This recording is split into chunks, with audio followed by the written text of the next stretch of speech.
in a newspaper office in Copenhagen, and they had all trained together in the same camp in Pakistan. Found guilty. Beat this year, I reenacted as his own lawyer, and early on you told us he thought he was doing pretty well. Did that last? No, he did well for about 5 minutes when he was cross-examining Najib al-Azazi, the convicted mastermind of the subway bombing plot. Zazi was a key government witness, and when Nasir questioned him, he said they'd never met. He didn't know Nasir's name, but from then on it was downhill. The government proved that the two had been at the same training camp in Pakistan, and while Zazi swore they'd never met, there was evidence that they had communicated by email through the same Al-Qaeda handler, with Nasir using women's names like Nadia and Fazia as code words to describe various types of bombs and explosives. The government pictured him as a bloodthirsty terrorist who tried to lie his way out of a conviction. He did not succeed. Thank you, Irene. That is Irene Cordell, and this is the Afternoon Roundup, sponsored by the all-new BMW Manhattan. Hi, folks, Alan Thicke here, and you've probably heard, maybe from me, that if you owe the IRS money, they can do some scary things. Garnish your wages, levy your bank account, even seize your home or business. And add on the penalties and interest, and getting out of debt can seem impossible. Bank taxes are for real, it's not a game. But the game changes when you have a team of tax experts on your side. The professionals at Optima Tax Relief can immediately protect you from aggressive collections. And for a limited time, the IRS is offering a tax debt forgiveness program. It's called the Fresh Start Initiative. With the help of Optima, you may qualify for a settlement that saves you thousands. Nobody knows the game better than the Optima team. Don't wait till it's game over. Let their experts coach you through this. It's a win-win. Call for your free consultation. Call 800-598-4799. 800-598-4799. 800-598-4799. Some restrictions apply. For complete details, please visit OptimaTaxRelief.com. There's something better about traveling by an Amtrak train. You eliminate the traffic jams, highway congestion, and stopping for gas. And gain the freedom to move, to sleep, eat, and stretch out. Experience the better way, the railway. One-way fares from New York City are as low as $122 to Charleston, $127 to Savannah, and $136 to Orlando. Discounts for children and seniors available. Book now at Amtrak.com. Fares subject to availability. Which fares need to change without notice. Restrictions apply.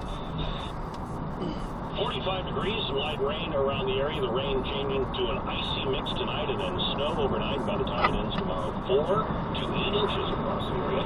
Lonnie is back with a 5-day forecast coming up. 880 on your AM dial and live on your computer and smartphone at CBSNewYork.com. When you need to know, we've got you covered. Good afternoon, I'm Steve Scott. I'm Wayne Cabot. Here comes the bride, but there goes the bridal store, the latest victim of last year's Ebola scare, coming up on the Afternoon Roundup. Wall Street today, the Dow is down 109 points, now at 18,094. The S&P is down 9, the NASDAQ down 4. Pete Mungo's here about sports at 3:45 from the Deputy Auditor of Sports Desk inside, and Alex Rodriguez doing his spring training debut. Cole Wade was 1 for 2 with a walk. The first at-bat laced an 0-2 pitch in the left field for a single. Second at-bat grounded into a fielder's choice at shortstop, and the third at-bat had men in the corners with a full count and took a close off-speed pitch for a ball 4 and a walk. So all in all, for around 1 for 2 with the walk. Yankees end up a 3-1 loss to the Phillies, their first spring training game. The starter was Nathan Eovaldi, gave up a run, 2 hits over 2 innings, and took that loss. So the Mets played their first spring training game and already a locker room controversy. Yeah, a little bit there, Steve. You look at it, it's being called a food fight in the Mets locker room. Essentially what happened to rookie prospect Noah Syndergaard, one of the top guys in the Mets farm system, was eating a sandwich during a team scrimmage yesterday. Wasn't scheduled to play in the game, so figured he went to the clubhouse, ate a sandwich. David Wright came down, the captain, and he tore into Syndergaard for not being in the dugout, learning, being around the team. And then in typical middle school fashion, closer Bobby Purnell took Syndergaard's sandwich and threw it in the trash. So everyone caught wind of that. The media caught wind of that, ran with it today.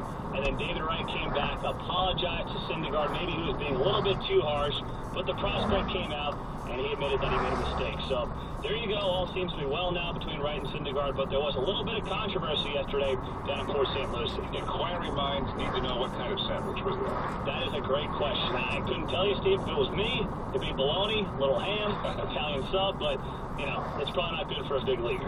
All right, thanks, Pete. WCBS News Time, 3:47. Tonight, CBS is all new. First, Survivor may have just begun, but tonight, all will be revealed. I have no qualms being in my birthday suit. This was going to be a doozy. New Survivor, followed by a new episode of TV's #1 suspense thriller. To say this, he's enjoying the man he's creating, Criminal Minds. Then, from the creators of TV's most successful crime franchise, comes the next generation of CSI, CSI Cyber. I work crimes that start in the mind, live online, and play out in the real world. Meet the team that can unravel the dark web. Academy Award winner Patricia Arquette, I'm Special Agent Avery Ryan. James Vanderbeek, and Peter McNichol. This is just the beginning. The series premiere of CSI Cyber after a new survivor and Criminal Minds. CBS tonight. Starting tonight at 8 on CBS 2. Then stay tuned for CBS 2 News at 11. 15 minutes could save you 15% or more on car insurance. Visit us at geico.com or call 1-800-947-AUTO. WCBS News Time 3:48. Traffic and weather together every 10 minutes on the news. Back to the traffic center and Adrian Watson. And in New Jersey, Route 287 northbound near Route 10 in Hanover, accident clear. Delays still go back for a couple of miles. And still a closure in Denville on Route 46 both ways in East Main Street, cleaning up an accident. Go with Route 80 instead, or you can go with Route 10.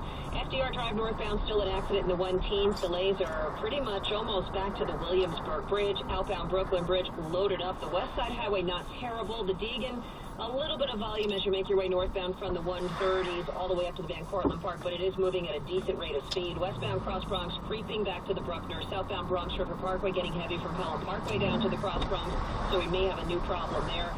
And the Bruckner is heavy from the Triborough Bridge all the way up to the Bruckner interchange. Lincoln out about 10 minutes, the Holland about 15 to 20 on the outbound side.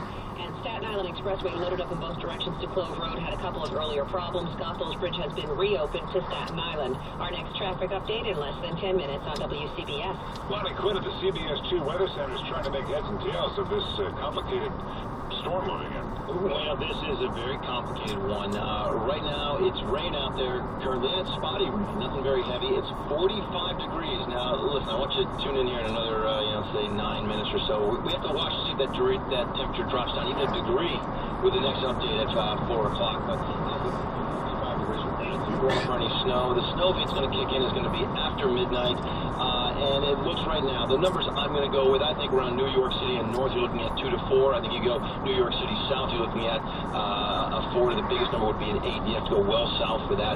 Also, could see some bigger numbers off to the east, on the east end of Long Island, because that will be the last place to clear this storm. But it will clear. I think it clears with a decent amount of time. I think the second half of tomorrow looks okay. And then Friday, it's sunny, it's cold. Sunday, mostly sunny and 40 in the CBS Weather Center. I'm Lonnie Quinn. All right, thanks, Lonnie. WCBS News Time on the afternoon roundup, 3:50. We have a follow-up now dating back to last year's Ebola scare. It's an update about an Ohio bridal shop that was an innocent victim of the Ebola hysteria that swept the country. On our newsline, Ed Esposito, news director at WAKR Radio in Akron. Ed, give us the backstory. How did the Coming Attractions bridal store get dragged into all this, and what has happened since? It turned out to be the place where Amber Vinson, one of 2 Dallas nurses who contracted Ebola, had come home because she was checking bridesmaids' dresses. This is before she was diagnosed with Ebola, but she started showing some symptoms here in Ohio, if people will recall, and that triggered a scare regarding this particular store. It was the only store she visited, by the way, when she was home. I know the store was closed for a while, but then even after it reopened, it seemed to carry a stigma. People were afraid to come in. It was known as the Ebola store, Steve, which is probably the hardest hit of all. It wasn't known as much as a bridal store. People openly called it that Ebola store. They lost a lot of business. A lot of people were sympathetic to the condition and obviously the problems that the owners were having, but it didn't matter. They just didn't want to be associated with it. And now adding insult to injury, not only is the store closing, but the owner's bank is leaning on her. First Merit Bank, which ironically is headquartered here in Akron, sent them a letter saying they were immediately calling in their line of credit, basically giving them 48 hours to pay off the entire line of credit. In order to do that, they had to sell the building that the store is in. So they're in the process of trying to sell the building. They had an appraiser and such, but in the meantime,